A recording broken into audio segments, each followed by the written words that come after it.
ನಮಸ್ಕಾರ. ನ್ಯೂಸ್ 18 ಕನ್ನಡದ ಡಿಜಿಟಲ್ ಕಾಂಟೆಂಟ್ಗೆ ಸ್ವಾಗತ. ನಾನು ಶರ್ಮಿತಾ ಶೆಟ್ಟಿ. ಕರ್ನಾಟಕ ಹೈಕೋರ್ಟ್ ಹಿರಿಯ ನಾಗರಿಕರ ಪಾಲಿಗೆ ಒಂದು ಸಂತಸದ ಸುದ್ದಿಯನ್ನ ಕೊಟ್ಟಿದೆ.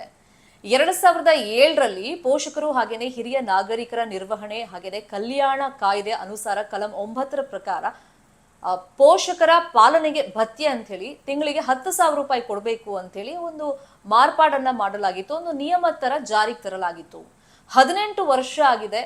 ಈ ಬಗ್ಗೆ ಕಾನೂನು ರೀತಿಯಲ್ಲಿ ಯಾವುದೇ ಬದಲಾವಣೆ ಕುರಿತಂತೆ ಯಾರೂ ಶಿಫಾರಸು ಮಾಡಿರಲಿಲ್ಲ ಅಥವಾ ಇದ್ರ ಬಗ್ಗೆ ಚಿಂತನೆನೂ ಕೂಡ ಮಾಡಿರಲಿಲ್ಲ. ದೇಶದ 25 ಹೈಕೋರ್ಟ್ಗಳು ಮಾಡದ ಚಿಂತನೆಯನ್ನ ರಾಜ್ಯ ಹೈಕೋರ್ಟ್ ಮಾಡಿದೆ. ಒಂದು ಮಹತ್ವದ ಆದೇಶವನ್ನ ನ್ಯಾಯಮೂರ್ತಿಗಳಾಗಿರುವಂತಹ ಎಂ ನಾಗಪ್ರಸನ್ನ ಅವರ ಏಕಸದಸ್ಯ ಪೀಠ ಮಾಡಿದೆ. ಒಂದು ಆದೇಶವನ್ನ ಪ್ರಕಟ ಮಾಡಿದೆ. ಮತ್ತೆ ತುರ್ತಾಗಿ ಇದರಲ್ಲಿ ಮಹತ್ವದ ಬದಲಾವಣೆ ಆಗಲೇಬೇಕು ಅಂತ ಹೇಳಿ ಕೇಂದ್ರ ಸರ್ಕಾರಕ್ಕೂ ಶಿಫಾರಸನ್ನ ಮಾಡಿದೆ. ನಿರ್ಭೀತ, ನಿಷ್ಪಕ್ಷಪಾತ, ವಿಶ್ವಾಸಾರ್ಹ ಸುದ್ದಿಗಳಿಗೆ ಮತ್ತೊಂದು ಹೆಸರಾಗಿರುವಂತ ನ್ಯೂಸ್ 18 ಕನ್ನಡ ಈಗ ಆಪ್ನಲ್ಲೂ ಲಭ್ಯವಿದೆ. ದಯವಿಟ್ಟು ಇಲ್ಲಿರುವಂತ QR ಕೋಡ್ ಸ್ಕ್ಯಾನ್ ಮಾಡಿಕೊಂಡು ಆಪ್ ಡೌನ್ಲೋಡ್ ಮಾಡೋದಕ್ಕೆ ಮರಿಬೇಡಿ. ನಿಮ್ಮ ಬೆಂಬಲ ಹೀಗೆ ಸದಾ ನಮ್ಮೊಂದಿಗಿರಲಿ. ಧನ್ಯವಾದ.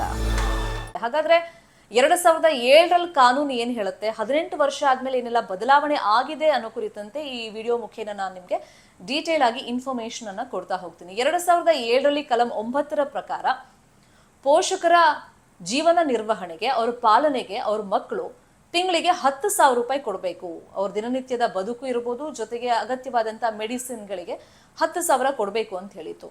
ಸೊ ಆಗಿನ ಜೀವನ ನಿರ್ವಹಣೆ ಕಾಲಘಟ್ಟ ಬೇರೆ ಆಗಿತ್ತು. 18 ವರ್ಷ ಆದ್ಮೇಲೆ ದುಬಾರಿ ದುನಿಯಾ ಆಗಿದೆ. ಪ್ರತಿಯೊಂದರ ವಸ್ತು ಬೆಲೆ ಜಾಸ್ತಿ ಆಗಿದೆ. ಹಾಗಾಗಿ ತುರ್ತಾಗಿ ಇದರಲ್ಲಿ ಬದಲಾವಣೆ ಬೇಕೇ ಬೇಕು ಅಂತ ಹೇಳಿ ಹೈಕೋರ್ಟ್ ಅಭಿಪ್ರಾಯವನ್ನ ಪಟ್ಟಿದೆ. ಇಂತಹ ಸಾಕಷ್ಟು ಪೋಷಕರು ನಿರ್ಲಕ್ಷ್ಯಕ್ಕೊಳಗಾಗಿ ಕಾನೂನು ರೀತಿಯಲ್ಲಿ ಕ್ರಮ ಆಗಬೇಕು ಅಂತ ಹೇಳಿ ಹೈಕೋರ್ಟ್ ಸೇರಿದಂತೆ ಬೇರೆ ಬೇರೆ ಕೋರ್ಟ್ಗಳಿಗೆ ಹೋದಾಗ ವಿಚಾರಣೆ ಮಾಡಿದಂತ ಸಂದರ್ಭದಲ್ಲಿ ನಮ್ಗೆ ಮನಸ್ಸಿಗೆ ಬೇಜಾರಾಗ್ಬಿಡುತ್ತೆ, ನಮ್ಮ ಅಂತಃಕರಣ ಕದಡಿ ಬಿಡುತ್ತೆ ಇಂತಹ ಪ್ರಕರಣಗಳು ಅಂತ ಹೇಳಿ ಖುದ್ದಾಗಿ ನ್ಯಾಯಮೂರ್ತಿಗಳೇ ಹೇಳೋದ್ರ ಜೊತೆಯಲ್ಲಿ ಆಸ್ತಿ ವಿಷಯವನ್ನು ಕೂಡ ಪ್ರಸ್ತಾಪ ಮಾಡಿದ್ದಾರೆ ಜಡ್ಜ್. ಯಾಕಂದ್ರೆ ಪೋಷಕರ ಹತ್ರ ಅವ್ರ ಹೆಸರಲ್ಲಿ ಆಸ್ತಿ ಇದ್ದಾಗ ಮಕ್ಕಳು ಪೋಷಕರನ್ನ ತುಂಬಾ ಚೆನ್ನಾಗಿ ನೋಡ್ಕೋತಾರೆ, ತುಂಬಾ ನೈಸ್ ಮಾಡ್ತಾರೆ, ನಮ್ಮ ಹೆಸರಿಗೆ ಆಸ್ತಿ ಬರೀಲಿ ಅಂತ ಹೇಳಿ.